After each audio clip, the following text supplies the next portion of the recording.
Hello, planet Earth. It's a great day to be alive. I am Robert W. Morgan, and this is Let's Finish Well. Today we have Sam Sorbo, expert on homeschooling, wife of Kevin Sorbo, mother, with us today.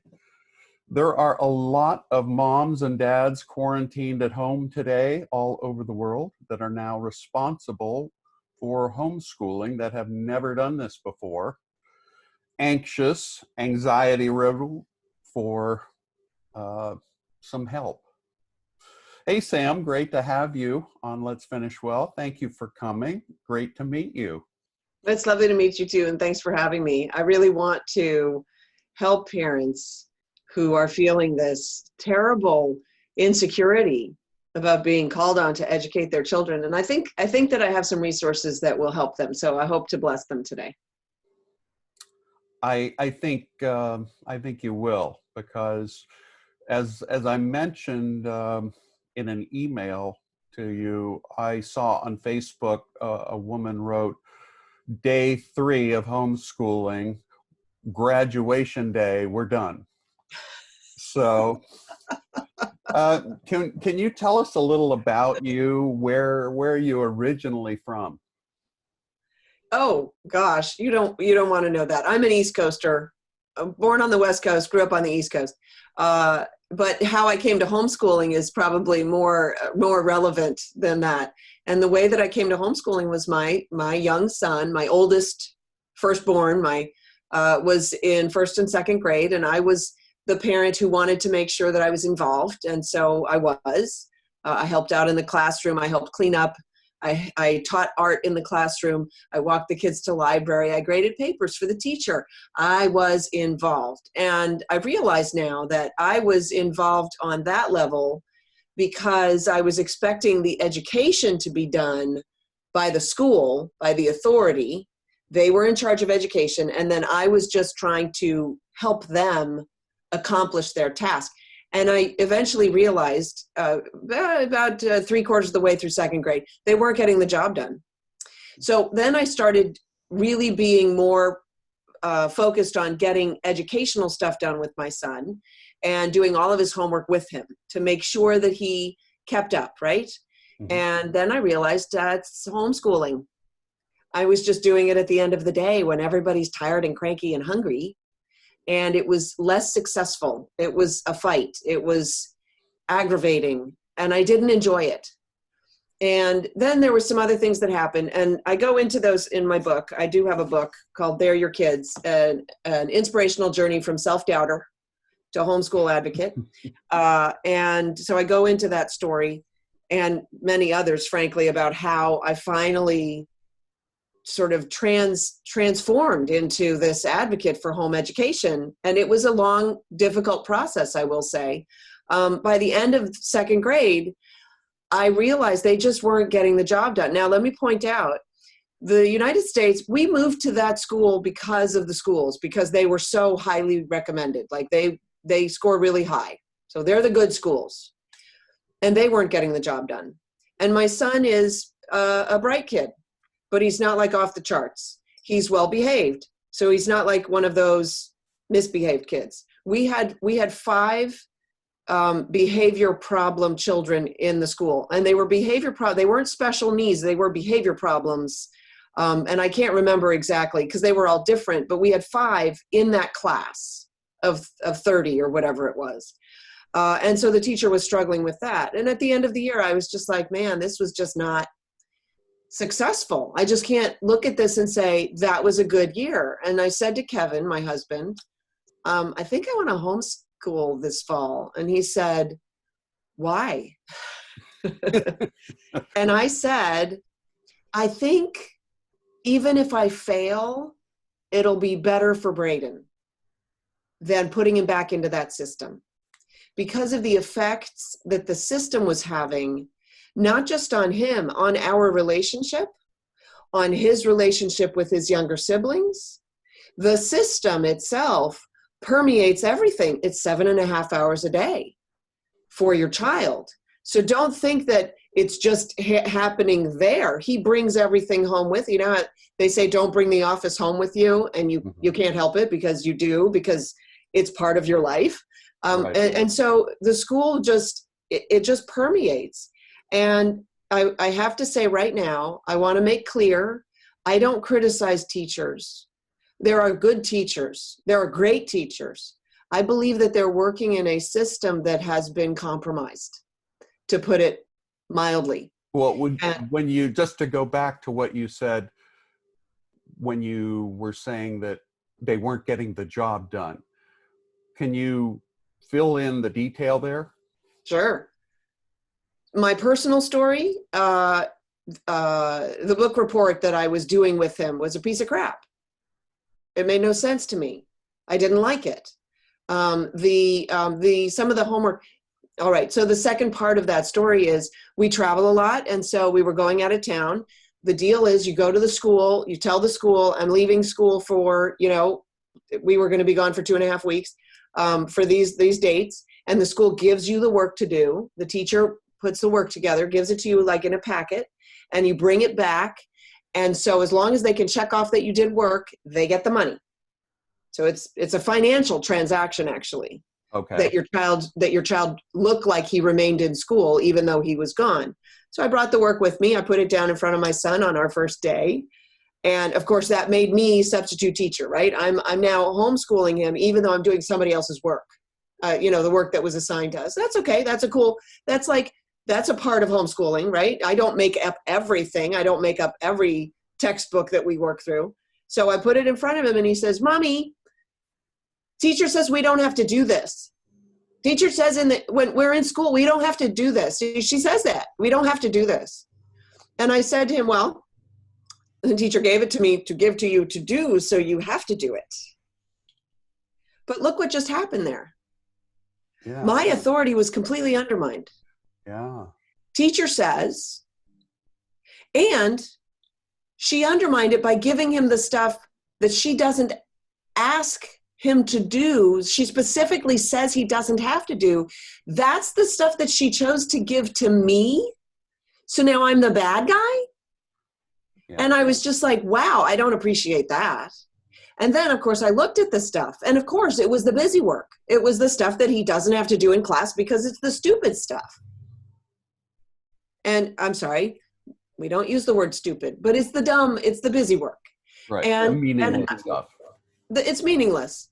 And he was right. He shouldn't have to do it. And so what happened was, I made him do the first 2 pages, and then I looked at it, you know, and I was considering this. I was like, okay, what am I going to do here?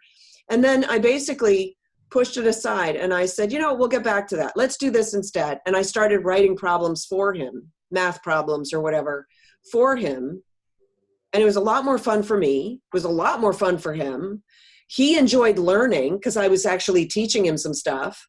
And I'm talking 2nd grade math. Like, I'm not saying I started teaching him calculus. Lord knows he'll never get to calculus, which is sad to me. But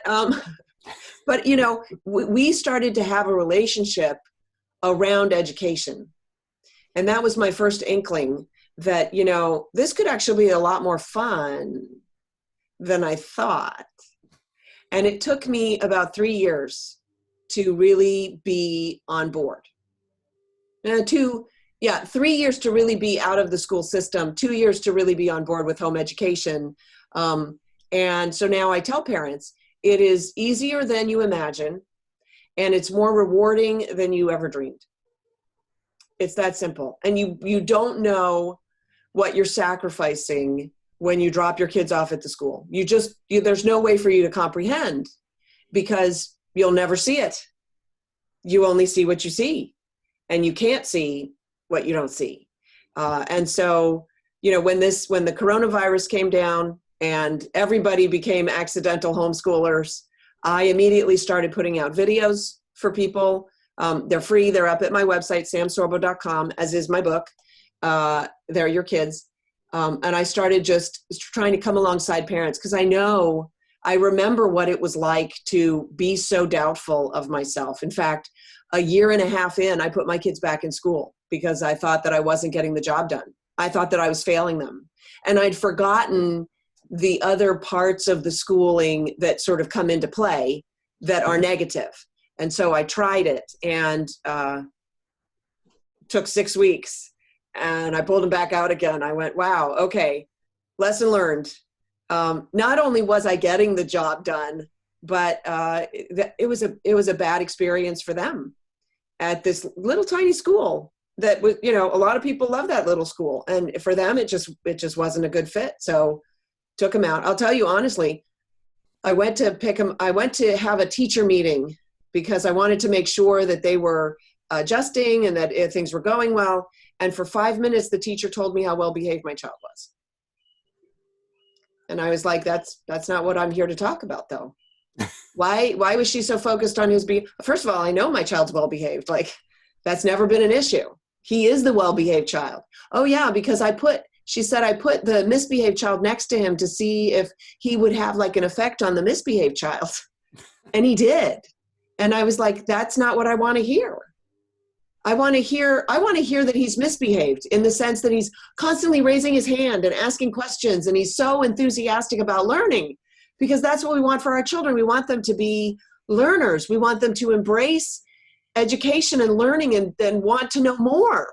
And we want them asking questions, and we want them doing research. And it seems like, I mean, at least my experience in school was they kind of beat the desire for learning out of me. And I don't see that they've improved on that. We're 27th in the world. We spend more than almost every other country in the world per student. And we don't get the results that we're paying for. And even though we spend that much, it seems like our teachers, and I could be wrong, but it seems like our teachers are underpaid. I can't comment on that. I haven't actually done the research. I know that the education system is administration heavy. Mm-hmm. I know that there's a lot of money that's spent on administrators, mm-hmm.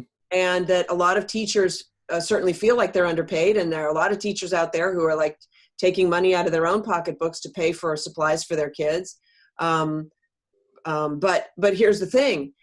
If they're underpaid, is that why we're performing so poorly? And if they're underpaid, then why are we paying more for education in this nation than most other nations that are beating us on achievement tests? Homeschooled students fare 15 to 30% better on achievement tests than public school children. The number one indicator of performance on achievement tests is parental involvement.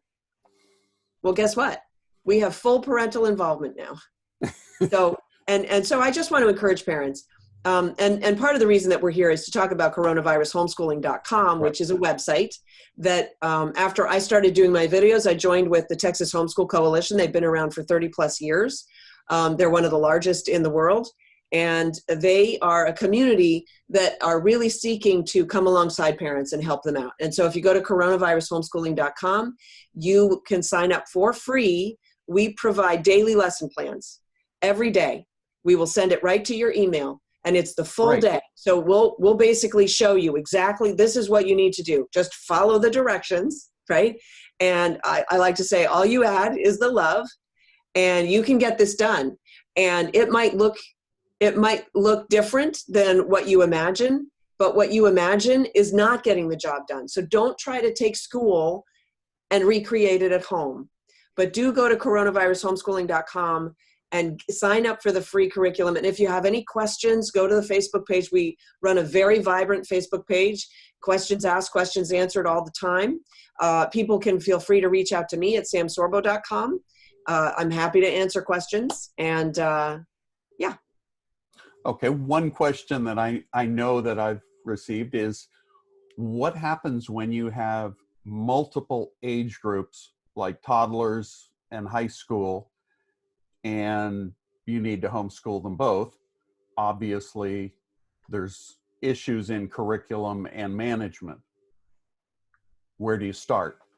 So that's a question of, in a sense, multitasking. Yes. But what's beautiful about the homeschool model is it's the little schoolhouse. It's the, what is it? The little red schoolhouse, something? Yeah, on the prairie. on the prairie, right? And so your older children can teach the younger kids to a certain degree with supervision. I did 3 kids. Okay. So I had, and they were roughly 2 years apart. And so I've done a couple of videos about that. I've written about it in my book. Again, shameless plug. So there, how do you get it done? This is what people don't understand. Because we've all been schooled. We haven't been educated. We've been schooled. So if you feel incompetent, it's because you've been taught that you're incompetent to do anything that you haven't been formally instructed to do by somebody standing at a blackboard or a whiteboard. But the fact is that you're more capable perhaps than you ever imagined. And so what I'm trying to do is you have to think about it outside the institution, outside the box, okay? Mm-hmm. Education should focus on engaging the child's natural, innate curiosity and then guiding them on how to satisfy that curiosity. Okay. And that guidance isn't lecturing them at a blackboard. That guidance is, what do you want to learn today? Let's look up frogs. Let's research everything that we can about frogs. Let's make a frog clay model. Let's look at the inside of a frog and do a frog dissection. Right? So you find out what the child's interested in, and then you guide that. Now, they still have to learn reading and writing, and right? You still, obviously. So the younger kids do have to go through a set curriculum, so to speak. Mm-hmm. But as children age, they become more self-starting. And so if you have kids in high school, well, heaven forbid that you should be lecturing them for 8 hours a day. I certainly hope that you don't. And they can donate a portion of their time to help the younger kids, because that teaches them responsibility, the mentorship model, the fact that they have value. I mean, one of the problems that we have today is we have a high rate of teen depression and suicide. Well, maybe that stems from the fact that teens are taught in school, well, children are taught in school that they're accidents of nature and that they really have no intrinsic value. And then they're so busy with sports and things or what have you, and they don't have chores at home. They don't have to milk the cow. They don't have to help out their younger siblings. They have no purpose in life, and they're told that their life is purposeless. Well, what are you hoping for? That they just sort of somehow glean that there is something for them to do in the world? So my point is, if you're thinking about it as this block, like I need to recreate what happens in the school, you don't and you shouldn't. And so if you have multiple grade levels, then you have to multitask and you figure it out, you get it done. I mean, I worked with all 3 kids at the kitchen table in the mornings, and in the afternoons, we did fun stuff. Because when they're that young, it doesn't take the whole day. When they get older, they're more self-starting, and you just say to the older child, go read for an hour. Check back in with me when you're done. Go read this book to your younger sibling for an hour. Check back in with me when you're done. Right? And so, and it brings the family together as a more cohesive unit, and your children are more invested in each other. Absolutely. And in you. And so, look, and I'm just talking, this is the model. Every family's different. Goodness knows every child is unique, right? Except in school, where we treat them like they're widgets, and we put them on a treadmill, and they do first grade, and then they do second grade, and then they do third grade, and we're just stuffing them with little things on this treadmill, because our schools were developed during the Industrial Revolution. So of course the treadmill, that was the high technology of the day. I think we've progressed a little bit since then. So let's look at them as individuals, and who's the best equipped to serve them as an individual? The parent. And that doesn't mean that you have to teach them everything. Goodness knows I couldn't possibly teach my daughter how to dance. Guess what? She's teaching herself. She goes on YouTube and she takes dance classes on YouTube. Like we have the internet right now, and we have all of this possibility in front of us, and yet we're so myopic because we've been schooled and not educated that we're thinking, but I have to do what the school tells me I have to do. Right. Think about that. Think about how beholden you are to an idea that has proven to be false because you feel incapable. And especially when you're in a room full of 45 people where you can't speak most of the time, as opposed to a room of 3, and you can ask a question at any time. That's a great point. Um, and just jumping back to when you were talking about frogs, see what I did there? Uh, e- Let's leap back there. We'll yes, leap. I, I was just thinking, can you shape the curriculum? Do you have the flexibility to, when you said we need to have reading and writing, do you have the flexibility to say, okay, we're going to read about frogs today because you chose frogs, and we're going to write about frogs today? Can you do that, or is it pretty much you have structure, you have to read about this today based on the curriculum that, do you see what I'm saying? I do. And again, it's informed by the idea that school is the right way to do it. Okay. So you're asking, should I follow the teacher's directions at all times? Or can I veer a little bit? And I'm saying you're the teacher. And I did a video about this. Please go to samsorbo.com and check out my videos. I did a video about this in the sense that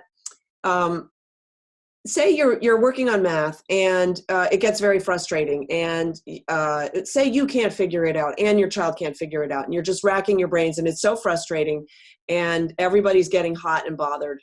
Put it aside.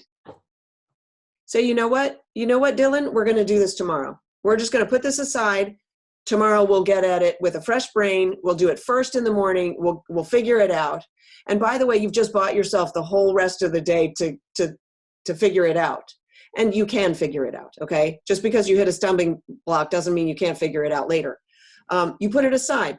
But at the same time, say, you're doing school every single day, and you're getting up at 9 and you've got the schedule and you're doing the whole thing. And then you're just reaching a point of saturate, like you're just, okay, I'm exhausted. You can call a snow day. And you wake up Friday and you say, kids, guess what? It's snowing out. And they go, Mom, we live in Georgia. It doesn't snow here. And you go, it's snowing for us because we're going to have a day off from school. And you're the hero. Yeah. I'm just saying, like, you run it. You can then call school on Saturday. If you're like, guys, zero to hero, we need to get our work done today.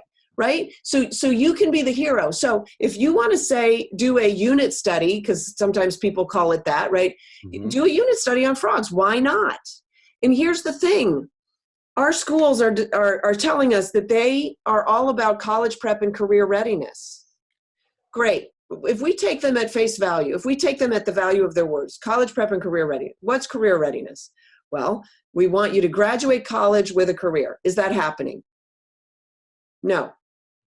There's a big problem in the United States right now with the number of children who have graduated college and are moving back to their parents' basements because they can't find a job, let alone a career. Well, 60% of careers involve sales. And I would argue that the number is actually 100% because you have to know how to sell yourself to get a job. Exactly. But let's just take them at the 60%, right? Involve sales. Do we teach sales anywhere along the spectrum? No. So how much are they really about college prep? About career readiness, which puts us back to the first part, college prep. Mm-hmm. What's college prep? Well, the schools, in theory, undergraduate is preparing you to go to college. And yet more and more we see reports that young people who have graduated high school are actually not prepared for college, and that college somehow has to reteach them the basics that they should have learned in high school. So what is college prep?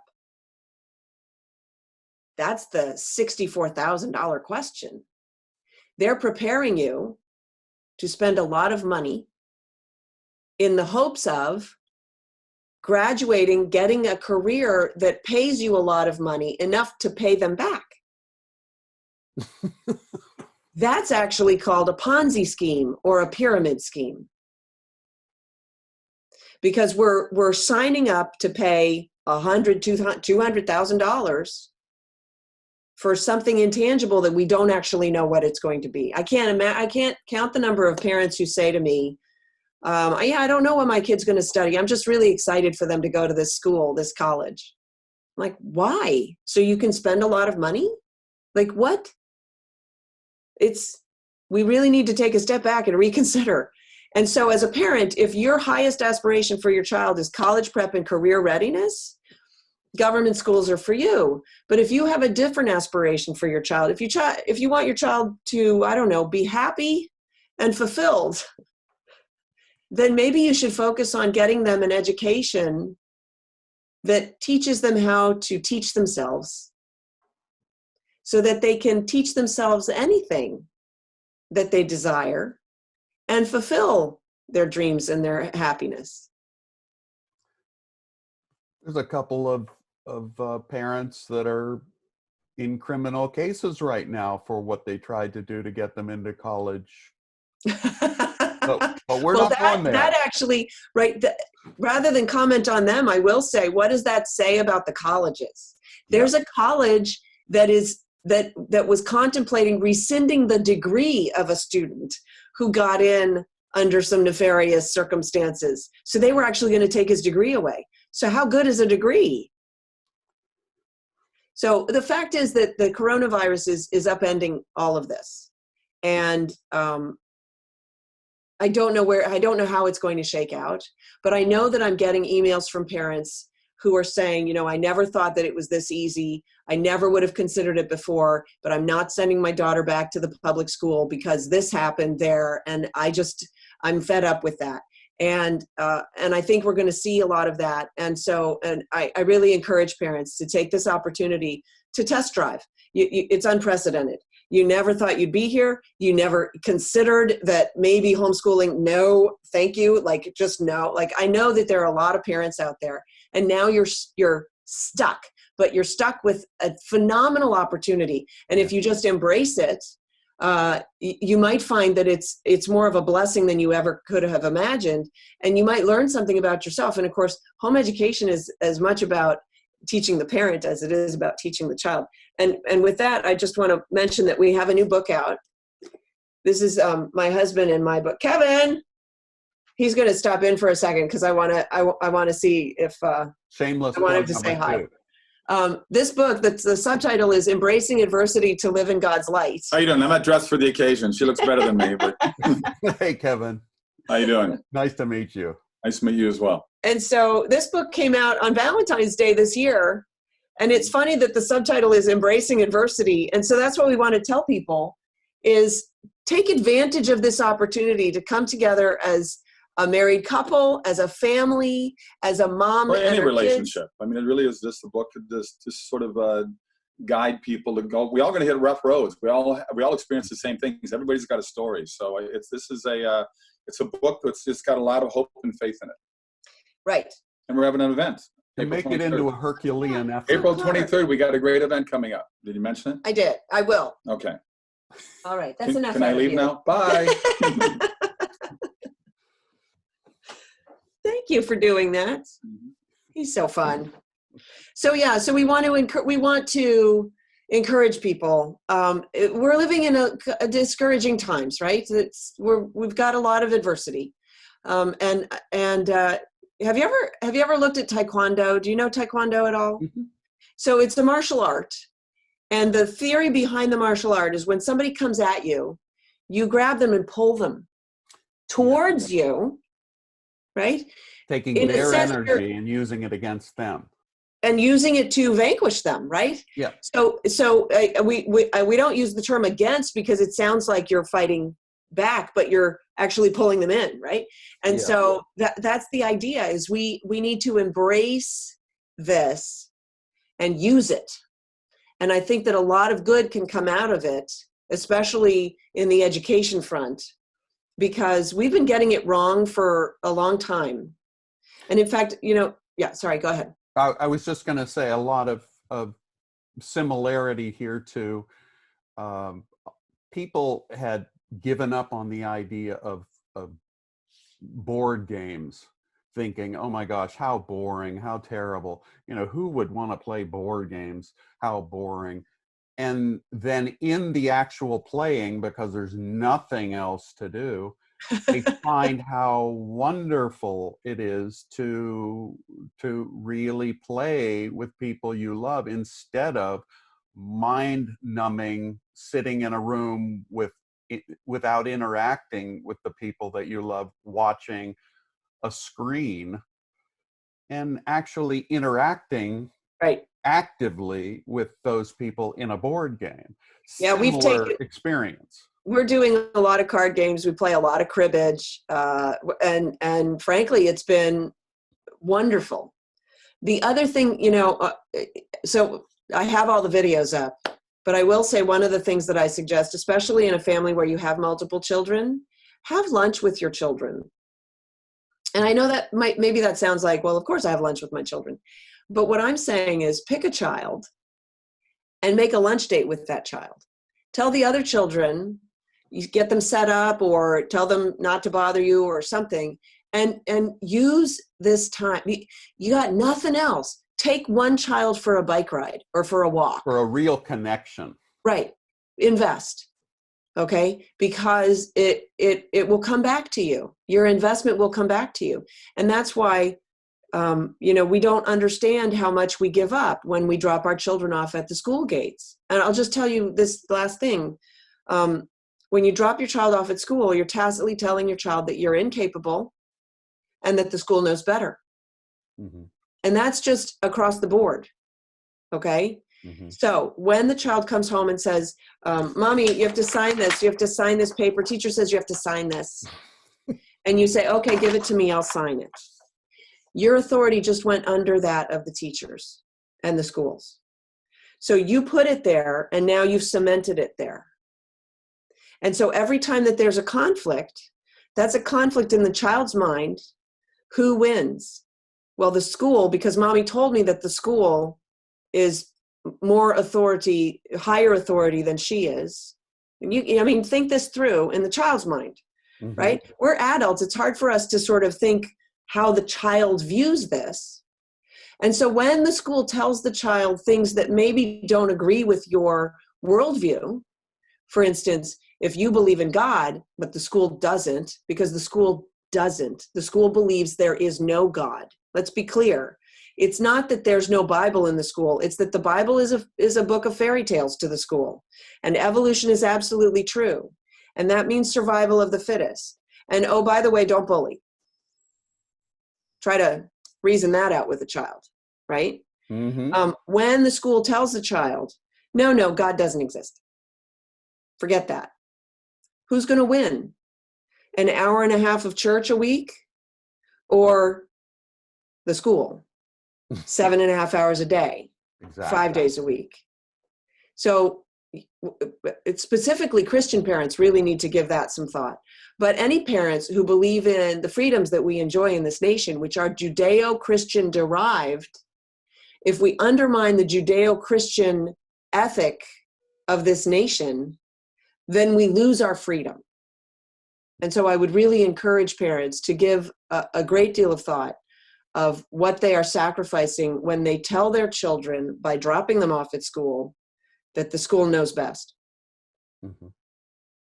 Yeah, and that's underscored by, I'm German, so we look at Germany. There's a country who made it illegal to homeschool. Yeah. So I'm... Well, California made it illegal to homeschool. But then we beat them back into submission. And there will be repercussions from this as well. Because once they have you, they don't want to lose you. And there's a lot of money at stake. Mm-hmm. And there's a lot of people's lives at stake. All have to follow the money. And I feel for teachers because I think they're working in a compromised system. I think Common Core has been a disaster. I go into it in my book. I actually show you the lattice method, which is really turning math, which is the language of logic, and it turns it into magic. So this is the lattice method. It's ridiculous. It's absurd. And it's very dangerous because when you remove, and why would they do this? Why? Did math stop working all of a sudden and they needed to fix it? Did they test it before they put it into the schools? Nope. Did they spend a lot of money on it? Yes. But my point is this. Why did they feel like they needed to fix math? Because math is a language of logic. Mhm. And if you can take the logic out, then you leave people unable to think. Disabled.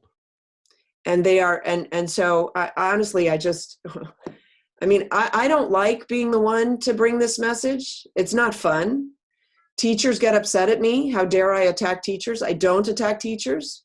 I think this is a systemic issue, Mhm. not a teacher issue. Exactly. And so for teachers, I say, get out of the system, hang out a shingle and offer to home educate other people's children. Start your own one-room schoolhouse. It's a one-room schoolhouse. That's what it is. Start your own. And you'll probably enjoy it a lot more because you won't have to jump to the tune of the directors who were telling, or the administrators who were telling you what you may and may not teach and how you may or may not teach it. Well, And something parents, that you said earlier, I know is going through some of the people that are trying to homeschool. You said you doubted yourself and you sent your kids back to school.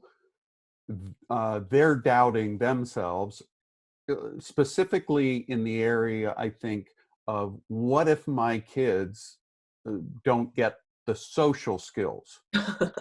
You know, I've heard that before, and that's a doubt, a self-doubt. What if I make them into social yeah, outcasts because they're not going to have sports? They're not going to have that social right. thing of school. Do you want to just speak to that? Of course. I have so many answers for that. I want to try out a new tact. Okay. Let's Here's Sam's assume new tact. there's an assumption that if I put a child into a classroom full of 30 children, that child will then be socialized. I don't know what that means, but let's assume that it's a good result. Okay? Okay. Does that mitigate for the lack of education that your child, are you happy with your child to be stupid, but popular? I mean, I think that's a valid question. Like, so I'm very big on order. I'm a math person. I love order. And so to me, you need to have the order of operations. What's the most important thing? To me, it's education. If social is more important to you, then maybe the school would be a good place if you could convince me that the children are socialized in school. I'm not convinced that they are, because I think the odds are just as easy for your child to become the bully as to become the bullied. And I don't think that either of those is a very good place for your child to be. So what is your child going to be? The popular kid? Maybe. How are you going to guarantee that? What about school? Oh, I just put my son on the school bus. Now he's going to be popular. No. So really, what is that? So that question is wrong on so many levels and is evidence of our own, as adults, our lack of education. And obviously, I'm not criticizing you, because you're just echoing a sentiment that's out there in the public, but it is blather. It's absolutely meaningless. You think you're asking a question, and I'm talking to people who write in and ask this question. I'm not talking to you because you're representing people who are asking this question, right? Sure. So please, this isn't a personal thing. This is me answering this question. But the person who is saying, oh, that's a good question. I wonder how she's going to answer that. You think that that's a question. It's not. It's an objection, but it's not a question, because there is no such thing as socialized.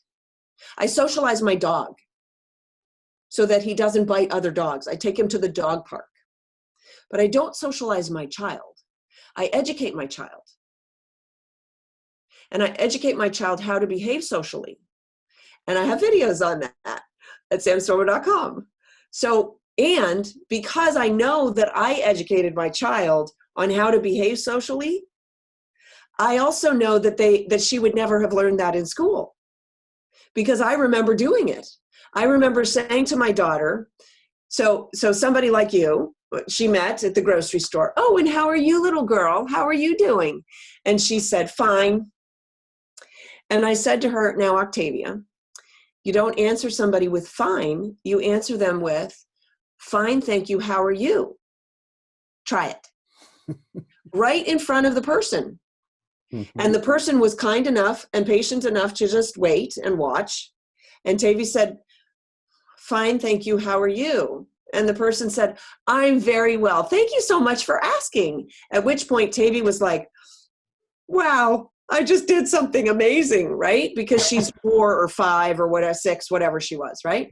Okay. The next time we were out at the bank and somebody said, and how are you? She said, fine, thank you, how are you? And they said, oh my goodness, what a lovely little girl. Thank you for asking. I'm very well, thank you, right? And she got all of this reinforcement, and you would not know that she's an introvert because she is very social in terms of dealing with other people. Would she have gotten that in school? No, she would have been the outcast sitting alone in the classroom, trying not to talk to people because she struggles with talking to people because she's an introvert. My extrovert, who is wildly extroverted, I've got kids on both ends of this spectrum, it's amazing to me, was making his own play dates when he was 7 years old. Such that when the parents would drop the children off at my house and they would see me because I'd come out, they'd go, oh, wait, did you know that we were, are you okay with this? I just realized I didn't actually talk to you. And I was like, yes, I have a relationship with my son where he tells me what he's up to, and I know. So I'm just saying there are no guarantees. And so the two answers to that question is, to the question of socialization is, what do you mean by socialization? How, and the corollary is, how do you propose to answer whatever it is that you mean with 30 kids in a classroom? And number two, I thought we were talking about education. So why are we now talking about socialization? That's like saying, I really want to get a bicycle. I'll try to come up with an analogy. I really want to buy a. I can't come up with a good analogy. I'm not gonna ride my bike to the store. Okay, well, why don't you do the laundry instead? Because I need to go to the store. Don't talk to me about the laundry because I'm trying to get to the store. Does that make sense? We're trying to get our children educated. So don't talk to me about social skills because honestly, that's part of the education. And they're not being educated in social skills in school. There you go. That was a long-winded way to get to the final answer. School doesn't teach social skills. Finally, I came up with it. That's the correct answer. Ding, ding, ding. Thank you. Boy, that took a long time. I've been working on this for quite a while. I mean, and it takes conversation, right? Yeah. And so actually, how much more time do we have? About 10 minutes. I have to share this with you because this was an epiphany that I had the other day.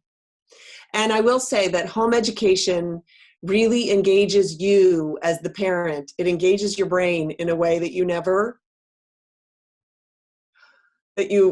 imagine is possible, frankly, I think. At least that's my experience. So I was driving my kids to, we do a co-op.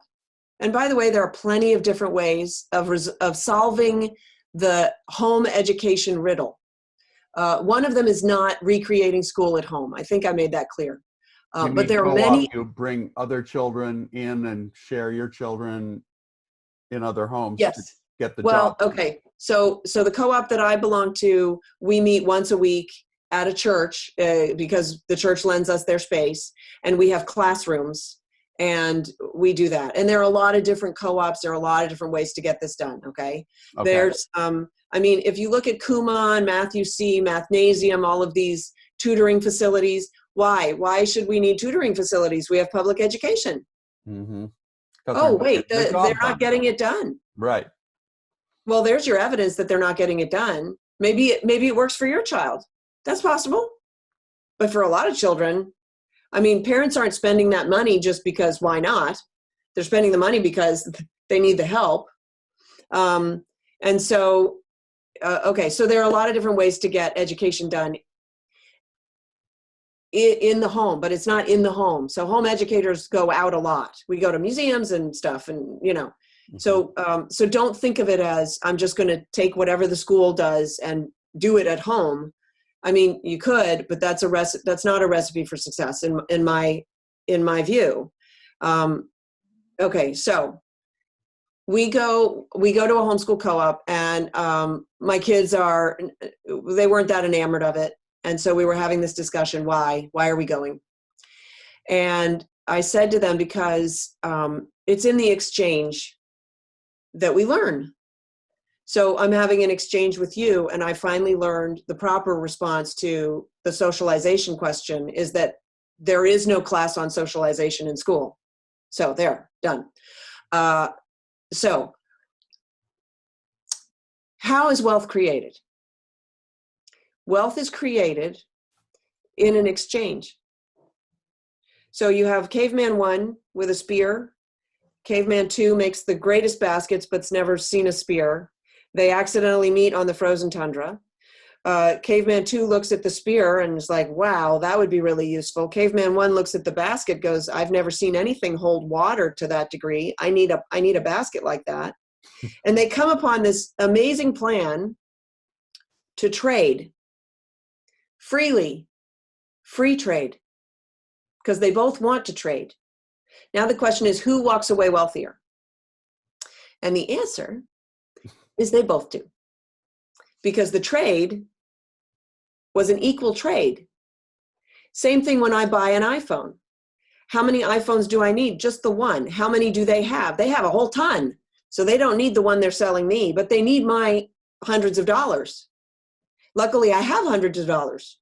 So who's wealthier? Well, I'm wealthier because now I have this in the palm of my hand, which represents a great deal of wealth, probably more worth than what I spent on it.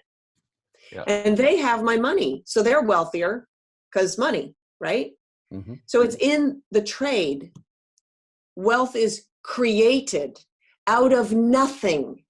This is an amazing concept to grasp, okay? Mm-hmm. Because the socialists will tell you that wealth is finite. All evidence to the contrary. This nation, because of our freedom and our freedom to trade and our entrepreneurial spirit, frankly, has created the greatest leap in prosperity for the world that we have ever seen, likely will ever see, okay? Mm-hmm. But if we take this idea that it's in the trade that we get wealthier, and I'm driving my kids to school and they're going, why do we have to go? We're tired, we don't want to go. And I say, because we are exchanging ideas. Oh, wait a minute. We're exchanging knowledge. And in the exchange, we create wisdom.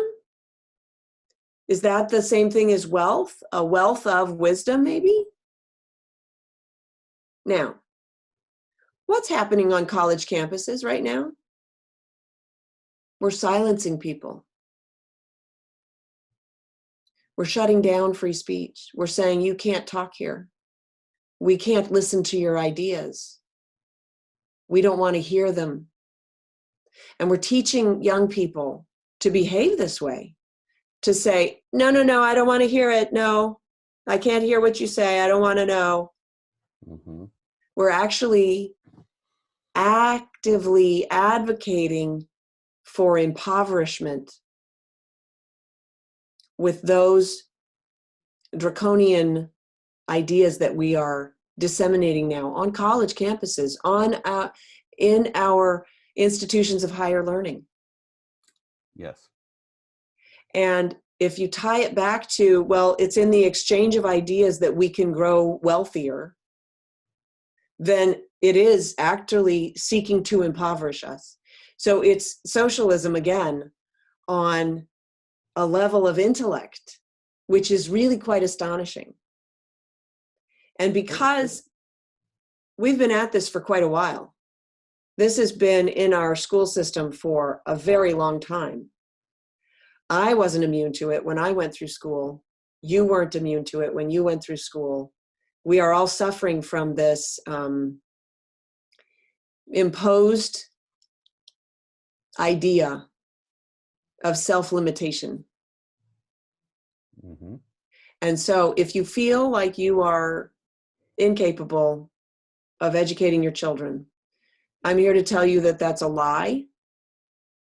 And I'm also here to empower you and encourage you, because you are uniquely capable of educating your children. And in fact, if you say that you're distressed because you don't know how, you're in the perfect position, because as a home educator, what you want to do is teach your children how to learn, and you don't know. So you're going to have to learn, and they're going to be privileged enough to watch you learn. And that is a tremendous gift for them, because they will learn two things. They'll learn, one, don't be afraid of not knowing things. And two, this is how you learn. And that's an amazing gift that you will be able to give them right now. And I'm encouraging parents, really consider this. Consider taking the fall off and really running this experiment. Just do it. Just say, just for the fall. That's what I did. I said, just for the fall. And then I went the spring, and then I went the fall. Then I put my kids back in school. Then I took them out again. And then I was convinced. It's a long process. It is not overnight. You're not going to be perfect at it. You're going to fail. You're going to have the opportunity to show your children what it looks like to fail, what it looks like to be humble, to apologize, to pick Give up them permission to fail. and give them permission to fail. Mm-hmm. And it's only through our failures, right? Here's the thing. If we're too afraid to fail, then we're too afraid to try. Exactly. So you have this tremendous opportunity right now. And I want to help. Go to coronavirushomeschooling.com. Those are the free daily lesson plans, K through 12, absolutely free. Go to samsorbo.com. That's where my books are. My videos are absolutely free. They're all at that site. You can sign up for a newsletter. You can email me. I'm happy to answer questions. I do a daily radio show called The Sam Sorbo Show, luckily, so I don't forget what it's called. And it's available at mojo50.com. You can find everything at my website. And and join us on April 23rd, you and your husband, for date night, and me and my husband, and we'll just do some storytelling, do some encouragement. I don't have a husband. I have What's a that? wife. You said you and your husband. Oh, I'm just talking to people. Oh, okay. You have a wife. Well, You're strange that way, I suppose. We're just you and your spouse. There we go. There we go. Sorry about that. We're just going to have some fun and hopefully give you some tips. We've gone for 22 years. You've probably gone longer than I have. April 23rd. April 23rd. samsorbo.com. Go to samsorbo.com. I'll give you the website. It's homegrowngeneration.com/date. But that's up at my website, so you can find it there. And well, I want to make sure that some of the people that are full of doubts about their abilities, who are still not convinced because they think you're doing it and you're good at it because you have such a good communication ability, you're sharp as a tack. Oh yeah, you can do it, but I still can't do it. You're willing to help them, and they can come to you, and they can email you, and they can go to your website. So your assurance to them to come to you is enough to get them started and reassure them that don't give up at this stage. You gave up a little bit, and then you came back and you kept going and you kept going, and it was fully rewarding. well, Right? as somebody said to me, isn't it wonderful that God allowed you to make that mistake, putting your kids back in school for 6 weeks to prove to you that you were enough? And so I believe in providence, and I believe that there's a reason for things. And I think that this is a clarion call to families and to marriages, and to parents and parenting. And I think that if you embrace it and say, you know what, I'm just gonna try. I'm just gonna try and get this done because I love my kids. I think that you're more powerful than you believe. Absolutely. And I think that you've been taught to believe that you're less powerful.